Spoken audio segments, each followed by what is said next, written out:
అందరికీ నమస్కారం అండి. ఈరోజు చెప్పే కథ పేరు హృదయ కమలం. ఈ కథను రచించిన వారు కొత్తపల్లి ఉదయబాబు గారు. ఇంకా కథలోకి వెళ్తే, స్నానం చేసి టవల్ చుట్టుకుని గదిలోంచి బయటికి వచ్చిన వెంటనే వేడివేడి కాఫీతో గదిలోకి వచ్చిన హృదయ కాఫీ టీపాయ్ మీద పెట్టి భుజాల చుట్టూ గోముగా చేతులు వేసి తన చెవులో గుసగుసగా చెప్పిన మాటలు వింటూనే కోపం వచ్చేసింది కమల్కి. కోపంతో ఎర్రబడిన అతని కొటేరు ముక్కు సుతారంగా ముద్దాడింది. నిజం చెప్పు, శోభనం ఇష్టం లేదా నీకు? అడిగింది భర్తని. అమెరికాలో సాఫ్ట్వేర్ ఇంజనీరింగ్గా చేస్తున్న కొత్త అల్లుడికి ఫస్ట్ రాత్రి పల్లెటూరులో ఏర్పాటు చేస్తారా ఎవరైనా? నేనేమైనా పల్లెటూరి బెత్తునా? నాకు ఇష్టం లేదురా అన్నాడతను అంతే కోపంగా. అదే కాదు, నువ్వు ఒప్పుకోకపోతే నాకు ఫస్ట్ నైట్ ఎలా జరుగుతుంది చెప్పు? అతను బుంగమూతి పెట్టి అన్నాడు. అది కాదురా, నువ్వు ఆడదాన్ని పిలిచినట్టు ఏమే అని?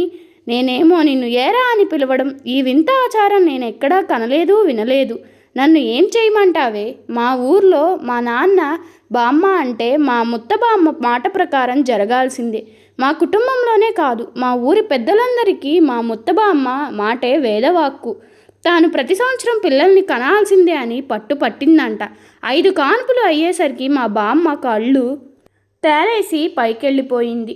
పుట్టిన 7 పిల్లల్లో మా నాన్న, మా అత్తలు 2 మిగిలారు. అదేంటిరా, 5 కాన్పులో 7 పిల్లలా? అదెలా సాధ్యం? పెళ్లికి ముందే ఆవిడ కుంతీదేవిలా ఇంకో 2 కనేసింది అనుమానంగా అడిగాడు కమల్. ఎవరైనా వింటే చంపేస్తారే, అదేం మాట? ఆ రోజుల్లో మగాళ్ళు చక్కగా వ్యవసాయం చేసి దిట్టంగా తిని గూటంలా ఉండేవారని మా అత్తలు చెప్పారు. 2 కాన్పుల్లో కవలలు పుట్టారట. అది సంగతి. మన ఈ జనరేషన్లో ఫుడ్డు పెడితే నీరసం, కౌగిలిస్తే ఆయాసం, ఇక పిల్లలు పుట్టాలంటే విశ్వ ప్రయత్నం చేయాల్సిందే. అందరినీ కన్వినెన్స్ చేసి మరి పెళ్లి చేసుకున్నాం కదా, చేసుకున్నాక మరి తప్పుతుందా? అనుభవిద్దామే అతన్ని ఉడికిస్తూ అంది హృదయ. చిచ్చి, నువ్వు అలా పిలుస్తుంటే మన శోభనం అయ్యేలోప నేను మగాడిని కాదేమో అని అనుమానం వచ్చేస్తోందిరా. కనీసం మనిద్దరం మాట్లాడుకునేటప్పుడు ఆ అనాచారం వద్దురా ప్లీజ్. అమ్మో, ఇంకేమైనా ఉందా? అసలే మా అమ్మ మీద మీ అమ్మగారి మీద ఒట్టు వేశావు కదే, ఆ అపచారం జరిగి బెడిసి కొడితే ఆ పాపం మనకనే. నా మాట విను ప్లీజ్. అతని గడ్డం పట్టుకుని బ్రతిమలాడుతుంది హృదయ. సరే, ముందే చెబుతున్నా, మా నాన్న ఉద్యోగం పట్టణాలు నగరాల్లోనే కావడం వల్ల నాకు ఎల్లప్పుడూ పల్లెటూరు ఎలా ఉంటాయో తెలియదురా. ఎంత చిన్న అసౌకర్యం ఉన్నా నేను ఒక్క క్షణం ఉండలేను అక్కడ. ఓసిని, అదేటే నీ భయం? నా డార్లింగ్కి చిన్న చీమ కుట్టినంత బాధ కలిగిన ఒక్క క్షణం కూడా అక్కడ ఉండేదే లేదని నాన్నకి, అమ్మకి, మామయ్యలకి ఖచ్చితంగా చెప్పేశానే. ఈ 3 రోజుల రాత్రులు అయిపోయాక 4వ రోజు పొద్దున్నే అత్తయ్య గారింటికి, ఆ సాయంత్రం అమెరికా ఫ్లైట్లో జంగా ఎగిరిపోవడమే అంటూ ముందుకెళ్ళబోయింది హృదయ. సరేరా, అలా జరగాలంటే మనిద్దరం ఒకే మాట మీద ఉండాలి మరి అన్నాడు గారంగా కమల్. అమ్మాయి కాఫీ తాగడం ఇంతసేపు ఏమిటి? తల్లి వసంత కేక గది బయట వినిపించడంతో టిఫిన్ తెస్తున్నారా అని తుర్రుమంది హృదయ. లుంగీ కట్టుకుని మంచం మీద వెల్లకిలగా వాలి ఆలోచనలోకి జారుకున్నాడు కమల్. మీరు వెళుతున్నది అమెరికాయేనా? విమానాశ్రయంలో బోర్డింగ్ పాస్ తీసుకోబోతున్న సమయంలో వెనక్కి నుంచి వచ్చిన ప్రశ్నకు తల తిప్పి వెనక్కి చూశాడు తాను. ఎవరో తాతగారు తన భుజం తట్టి అడుగుతున్నారు. అవును సార్, ఏం? అడిగాడు తను. ఏం లేదు బాబు, మొదటిసారి అమెరికాకి విమాన ప్రయాణం. అక్కడ తెలిసిన వారు ఎవరూ లేరు. కొత్తగా వచ్చిన ఉద్యోగం. ఎల్లుండి ఉదయం జాయిన్ అవ్వాలి. మీకు అభ్యంతరం లేకపోతే కంపెనీ ఇవ్వగలరేమోనని. ఈ వయసులో మీకు అమెరికాలో ఎలా? ఏ తలమాసిన వాడు ఉద్యోగం ఇచ్చాడు తాతగారు? రాబోయే నవ్వు ఆపుకుంటూ అడిగాడు తాను. నాకు కాదు బాబు, మా హృదయానికి. మీకు కొంచెం శ్రమ ఇస్తున్నాను. తాను జాబ్లో చేరే వరకు మీరు తోడుగా ఉండి చేర్పిస్తే చాలు. తాను ఆ కంపెనీ దగ్గరలో హోటల్లో ఉంటుంది. ఆ సాయం చేయగలరా అని అడిగి, కన్నమ్మ ఎక్కడా? వెనక్కి తిరిగాడు ఆయన. ఆ వరుసలో నిలబడ్డ వాళ్ళు ఆ కన్నమ్మ ఎవరా అని కొందరు అటు చూశారు. మొదటిసారి భయంగా ఆ వాతావరణాన్ని పరిశీలిస్తూ దగ్గరగా వస్తున్న ఆయన పిలిచిన కన్నమ్మ దగ్గరగా వస్తుంటే పరిశీలించాడు. తాను అమరావతి శిల్పం. ఆధునిక దుస్తుల్లో ప్రత్యక్షమైనట్లే టైట్ జీన్స్ ప్యాంట్, టీషర్ట్లో పరిపూర్ణ కన్యత్వాన్ని ప్రతికలా వచ్చిన ఆమె. ఏంటి తాత, ఇదేమన్నా నీ వాకింగ్ ట్రాకా? అలా 30 ఏళ్ల కుర్రాడిలా పరిగెత్తుకు వచ్చేస్తే ఎలా? తెగ వెతికేస్తున్నాను తెలుసా అంది ఆమె చిరుకోపంతో. తెల్లని లేత ముంజుల్లాంటి కళ్ళు, సన్నజాజి మొగ్గల్లాంటి ముక్కుకు మరింత అందం తెచ్చిన బంగారపు ముక్కు పుడక, తీర్చిన కనుబొమ్మల మధ్య పుట్టుమచ్చంత బొట్టు, అప్పుడే వాయు తీసిన వేడి ఇడ్లీ లాంటి నున్నని బుగ్గలు, గుండ్రాటి ముఖంలో 3 సున్నాల కళ్ళు, నోరు సింహాచలం సంపంగి రంగు దేహఛాయతో కళకళలాడిపోతున్న ఆమెలో తనని చూపు తిప్పుకోనివ్వనిది తలలో మధ్యపాపిడి. ఆమె నల్లత్రాచి జడ. ఈవిడేనా మీ హృదయం అన్నాడు తాను తాతగారిని ఉద్దేశించి. ఏ మిస్టరు, ఒళ్ళు ఎలా ఉంది అందామె. కన్నమ్మ, తప్పు, అలా గొడవలు పెట్టుకోకూడదు. ఈ బాబు కూడా అమెరికా వెళ్తున్నాడట. నువ్వు జాబ్లో చేరే వరకు తోడు ఉంటారేమో అని అడుగుతున్నాను అన్నాడాయన. అబ్బా, నీది మరీ చాదస్తం తాతయ్య. నోట్లో నాలిక ఉంటే వివరం ఎవరిని అడిగినా చెబుతారు. నన్ను ఎవరు ఎత్తుకుపోరు. నేనేం చిన్న పిల్లని కాను. తప్పమ్మా, అలా మాట్లాడకూడదు. పెద్ద ముండవాడిని. ఏదో నా చాదస్తం నాది. ఎవరో ఎత్తుకుపోతారనా? నీకు ఒక తోడు ఉంటే ధైర్యంగా వెళ్ళగలవని. నా మాట వినుకన్నమ్మా, ప్లీజ్. మొదటిసారి కదా, రెండోసారి నుంచి నువ్వే 10 మందికి చెబుతావు. ఏదో నా నమ్మకం నాది. ఆ అబ్బాయి మంచివాడిలా కనిపిస్తున్నాడు. ఒకవేళ ఈ అబ్బాయే నన్ను ఎత్తుకుపోతే అప్పుడేం చేస్తావు? ఆ మాటతో తాను ఉలిక్కిపడ్డాడు.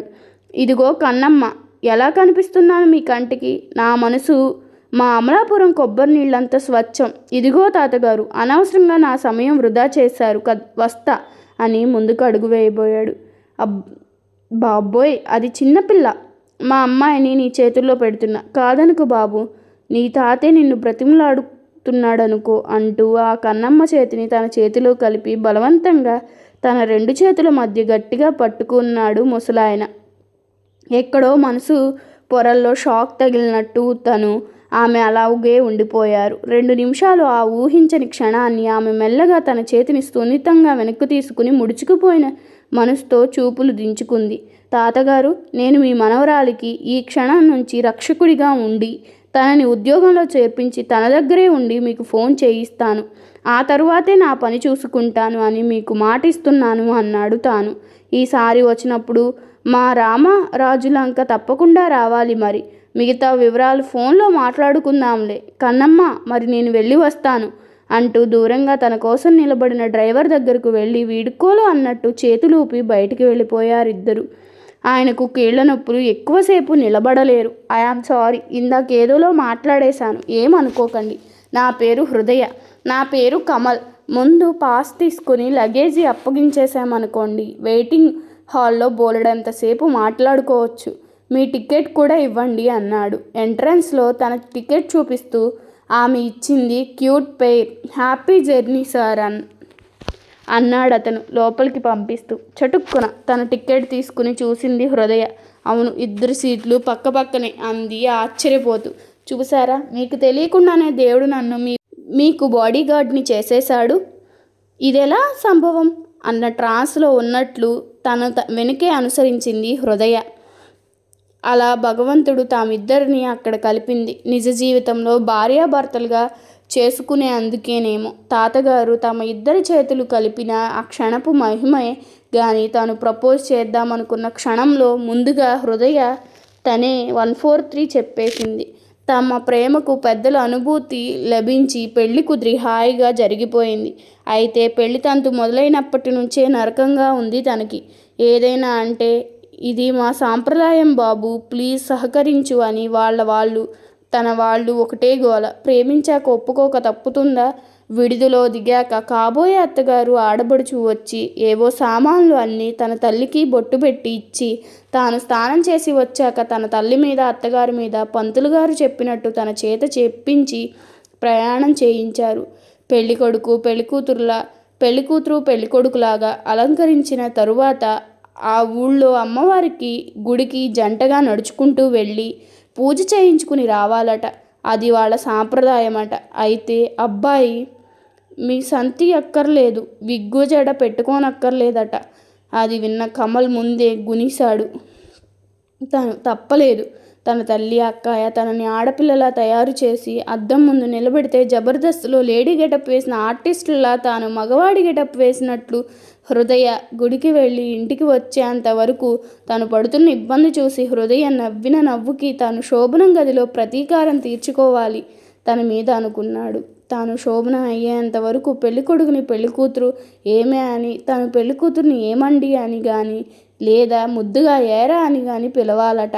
లేదా ఊళ్ళో అమ్మవారికి ఆగ్రహం వచ్చి ఆ నియమం పాటించిన వారికి కుటుంబాలకి ఏదో ఒక విపత్తి ఖచ్చితంగా కలుగుతుందంట. ఈ రాత్రి ఆ శోభనం ఏదో అయిపోతే ఈ ఆడంగి పిలుపులు పీడ విరగడవుతుంది కసిగా అనుకున్నాడు కమల్. ఏమిట్రా అంత దీర్ఘంగా ఆలోచిస్తున్నావు? నాకు టిఫిన్ ఎలా తినిపించాలనా? పొంగిన పూరీలు పొంగలుగక్కుతున్న ఆలు కర్రీ ఉన్న ప్లేటుతో లోపలికి వచ్చిన హృదయ అడిగింది. నేను మీకు టిఫిన్ తినిపించడం ఏంటి అండి? నాకు టిఫిన్ నేను తినే యోగం కూడా లేదా? నాకు చెప్పండి అని తన మాటలకు తన నెత్తిపై తానే కొట్టుకున్న కమల్, అబ్బా ఈ ఆడంగి భాషతో చస్తున్నాన్రా అన్నాడు హృదయ కేసి జాలిగా చూస్తూ. మనస్ఫూర్తిగా ప్రేమించినప్పుడు ఇలాంటి శిక్షలు తప్పవే. పైగా ఈ తీపి జ్ఞాపకాలు మధురానుభూతులై మనని ప్రతి రాత్రి జీవితాంతం వెంటాడుతూనే ఉంటాయిలే. పనికాని ఈ రాత్రికి గర్భధాన పూజలో బయ్యాక నీ చేత వేయించిన ఒట్టుకు విరుగుడు మంత్రం చెప్పించి నిన్ను గదిలోకి పంపుతారంటే ఆ తరువాత నీ ఇష్టం అంతేనా అని మంచం మీద కాలు మీద కాలేసుకుని 2 చేతులు వెనక్కి పెట్టి టీవీగా కూర్చుని అంది హృదయ. అమ్మయ్య, గదిలో మాట్లాడక్కర్లేదుగా, థ్యాంక్స్ అన్నాడు పూరీ ముక్కను కర్రీతో కలిపి ఆమె నోట్లో పెట్టబోతూ. హృదయ ముందుకు వంగి అతని చెవులో ఆ నియమం ఎందుకు పెట్టారో రాత్రి నీ గదిలో చెబుతానే అసలు రహస్యం అని అతని చెయ్యి పట్టుకుని తన నోట్లో పూరీ ముక్కను పెంటించుకుని ఆ వేళని సున్నితంగా తీపుగా కొరికి వదిలింది.